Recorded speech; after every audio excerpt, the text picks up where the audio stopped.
المهم انت طمني، ايه اخبار الفن والفنانين والسينما؟ الفن زي الفل، الفن جاي لك لحد عندك يا عوكل. وحياة ابوك انا محتاجك في دور مهم، يلا يا عم. بص نفس البق المعفن ده والله فاكره، بص وانا بصدق كلامك، النوبه اللي فاتت اديته دور فيه كلمتين، اتشهدت وبوت.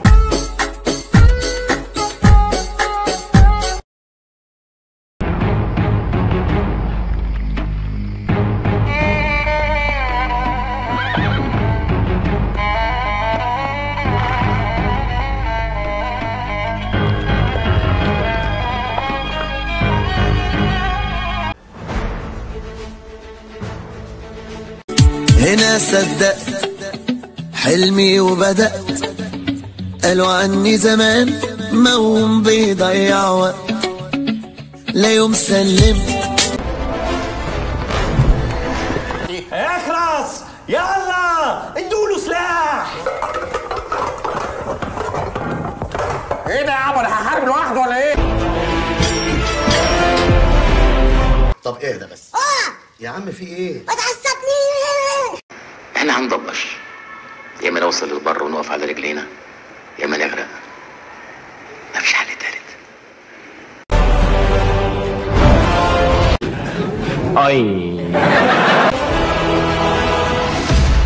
يم ايه ده؟ تصدق فزعتني؟ لا والنبي اترعبت منك وركبه بتخبط على الجيران.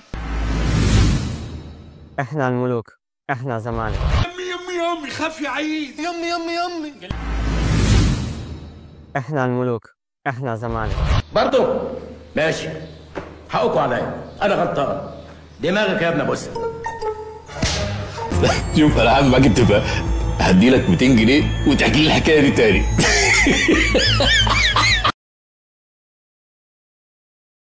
اقول لكم على حاجه بس ما تتريقوش عليا.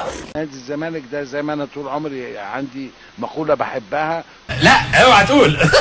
والله ما انت اللي انا عارفه، اوعى. هو اكبر قلعه رياضيه في مصر. ايوه اكبر بقاله في مصر. اللي مش معتبر كده اسف في اللفظ ما بيفهمش في الرياضه. انت بتتكلم جد؟ لا حول ولا قوه الا بالله، والله ما اعرف غير منك دلوقتي يا ابو حميد. بعد كده مش هسكت لحد، انا بتكلم جد. ياض يعني انت كداب وفكهاني بق وقطتك جمل. ياض الفتوانه جدعانه عايزه القلب الميت.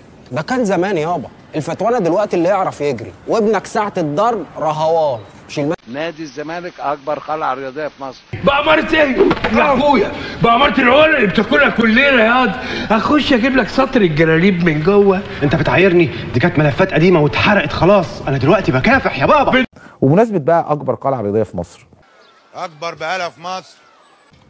اسمع الفاهم بقى، التميز العقلي. قول يا حبيبي. رسالتي للكابتن حسين لبيب. نعم ارغي يا عم الامور. كابتن حسين لبيب، النادي الاهلي هو احسن نادي في افريقيا.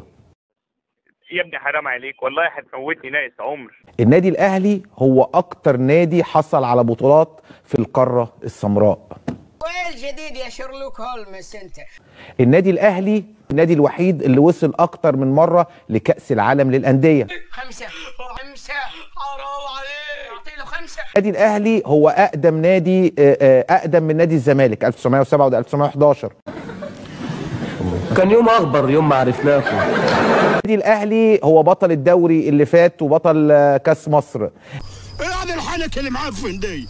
ايه هتنجد مجاري من بوقك؟ ايه دي؟ هي مش دي الحقيقه؟ مش ده الواقع؟ واقع ايه؟ واقع عليك دوار بالكنيب بتاعك باللي قاعد على القعده نفسيه. النادي الاهلي هو بياخد رعايه اكتر من الزمالك يا كابتن حسين يا لبيب. والله الواحد ما بيشيلش غير هم النبر بتاعكوا ده، لو كل واحد يخليه في حاله. النادي الاهلي يعني اسمه بقى اسم كبير جدا على مستوى العالم، بقى معروف بسبب مشاركاته في كاس العالم للانديه.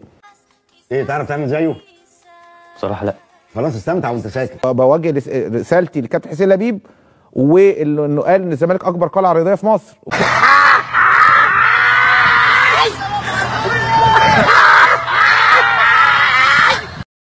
شكرا، روح لامك. سلمني على امك. يعني ايه؟ انا كل شويه اتعلم عليا.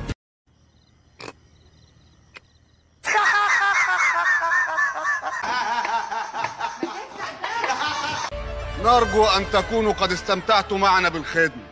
هاوي فيديو خلاك بس تبتسم، لا تنسى تعمل لايك وتشترك في القناة، ولا تبخل علي بالتعليقات لأنها بتحفزني أنزل فيديوهات تاني بشكل أسرع. والسلام عليكم ورحمة الله وبركاته. السلام عليكم.